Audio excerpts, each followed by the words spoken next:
What's up mga idol? Boss Al galit na galit, pinatawag si Jamie Malonzo. Pero bago mo sana ipagpatuloy ang panonood mo, ay huwag mong kalimutan na mag-subscribe bilang suporta sa aking YouTube channel. Maraming salamat idol.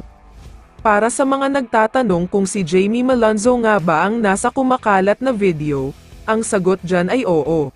Dahil siya na mismo ang naglabas ng pahayag na sinasabing totoo daw talaga na siya ang sangkot sa insidente. Nagkaroon daw sila ng miscommunication ng isang lalaki kaya siya sinapak. Akala ng mga fans na nakapanood ng video ay simpleng lalaki lang ang nambugbog sa kanya. Pero napag-alaman na isa pala itong MMA fighter.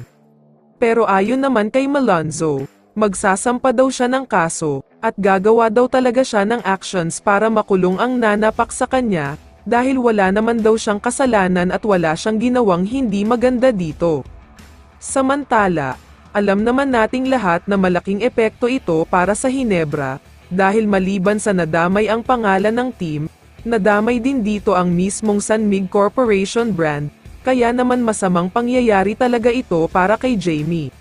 Kaya nga ayon sa source, pinatawag na daw ni Boss Al Francis Chua si Jamie Malonzo, at ang pinag-usapan nga daw nila ay tungkol sa ginawa nito.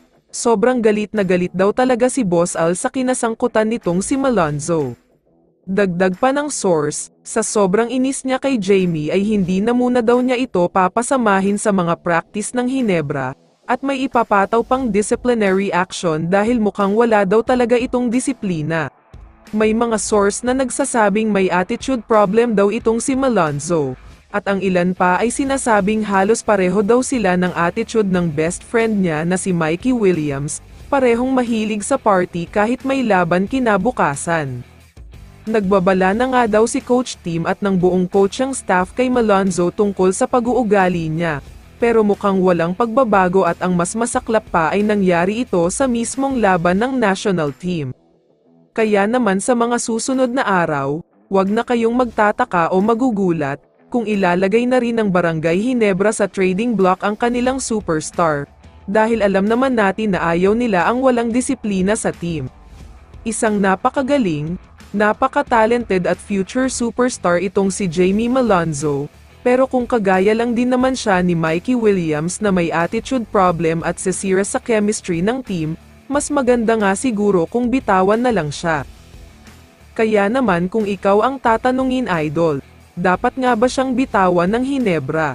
I-comment mo naman ang sagot mo sa tanong na ito. So dito na nagtatapos ang video na ito. Maraming salamat sa pagsuporta at panonood mga idol.